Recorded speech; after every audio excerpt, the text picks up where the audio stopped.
Assalamualaikum warahmatullahi wabarakatuh. Puji syukur kehadirat Allah Subhanahu wa Ta'ala.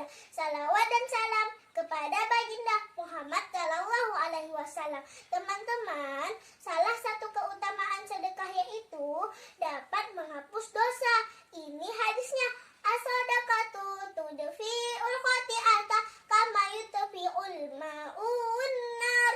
Sedekah itu akan menghapuskan dosa sebagaimana air dapat memadamkan api. Hadis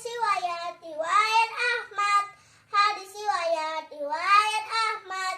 Teman-teman yang dimuliakan Allah Subhanahu wa Ta'ala, sedekah itu tidak mengurangi harta, tetapi jalan untuk menghapus dosa. Dosa kita terhapus karena mujahadah dalam bertaubat, memohon ampunan dengan sungguh kepada Allah Subhanahu wa Ta'ala. Dan sedekah itu adalah wujud dari kesungguhan kita itu.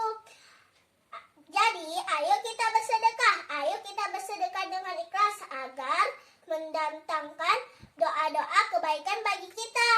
Karena Allah itu adalah Zat yang Maha Pengabul doa. Wassalamualaikum warahmatullahi wabarakatuh.